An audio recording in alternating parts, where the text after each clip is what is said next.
महाराष्ट्र की सियासत इन दिनों पटरी पर लौटती हुई नजर आ रही है। ऐसा हम इसलिए कह रहे हैं क्योंकि बीते दिनों बीजेपी और शिवसेना के बीच के मतभेद के बाद अब ये दोनों साथ साथ नजर आने लगे हैं। हाल ही में हुए महाराष्ट्र के नगर परिषद और नगर पंचायत चुनाव में महायुति में किस कदर दरार देखने को मिली थी, ये तो आपको याद होगा। कोंकण के सिंधुदुर्ग में तो तनाव चरम पर था। सीएम फडणवीस और डिप्टी सीएम शिंदे ने इस चुनाव में विधानसभा चुनाव जैसा प्रचार किया। हालांकि अब तक इस चुनाव के नतीजे नहीं आए हैं, लेकिन महाराष्ट्र की 27 महानगर पालिकाओं के चुनाव के लिए बीजेपी शिवसेना में अब बात बन गई है। महायुति में ऐसा लगा था कि एक महासंकट आ खड़ा हुआ है, लेकिन दोनों ही दिग्गज नेताओं ने इसका रास्ता निकाल लिया है। कैसे, आइए आपको बताते हैं। नागपुर में विधानसभा सत्र के पहले दिन का काम खत्म होने के बाद मुख्यमंत्री देवेंद्र फडणवीस और उप मुख्यमंत्री एकनाथ शिंदे के बीच 1.5 घंटे तक एक बंद दरवाजे के पीछे चर्चा हुई है।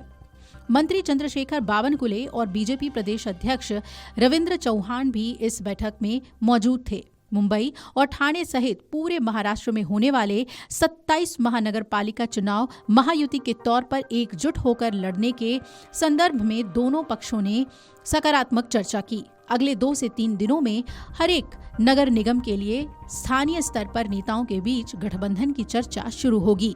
आपको बता दें कि महायुति के बीच पिछले कुछ दिनों से एक दूसरे के पार्टी पदाधिकारियों और कार्यकर्ताओं को प्रवेश देने की होड़ सी मची थी।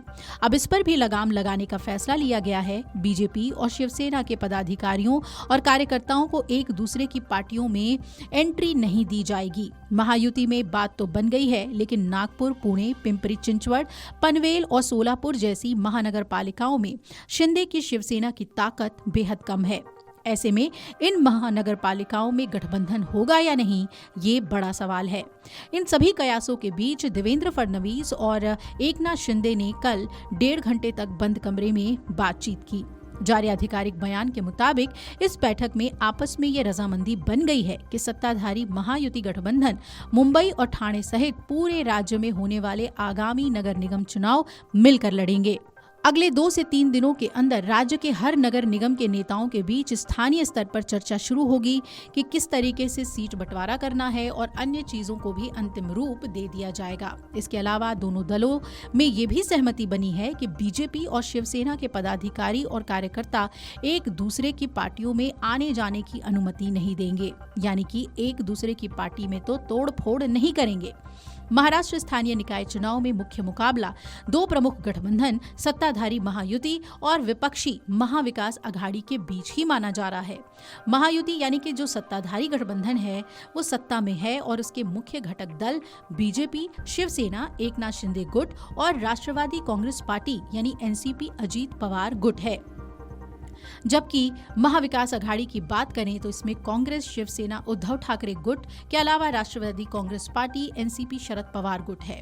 इसके अलावा कुछ अन्य चुनाव लड़ने वाली पार्टियां भी इसमें शामिल हैं। इससे पहले शिवसेना ठाकरे गुट के विधायक और पूर्व मंत्री आदित्य ठाकरे ने एक बड़ा दावा कर दिया था कि महायुति के एक सहयोगी दल के 22 नेता मुख्यमंत्री फडणवीस के करीबी हो गए हैं और पाला बदलने को तैयार हैं। हालांकि उन्होंने किसी दल का नाम नहीं लिया था, लेकिन उनका निशाना शिंदे की अगुवाई वाली विपक्षी पार्टी पर ही था। अब देखना है कि जिस तरीके से शिवसेना और बीजेपी ने डील पक्की कर ली है, उसके मुताबिक आने वाले चुनाव में कितनी मजबूती के साथ उतरते हैं। महानगर पालिका के चुनाव में बीजेपी और शिवसेना को क्या जीत हासिल होती है या फिर महाविकास अघाड़ी की रणनीति भारी पड़ती है। Video desk amarujala.com।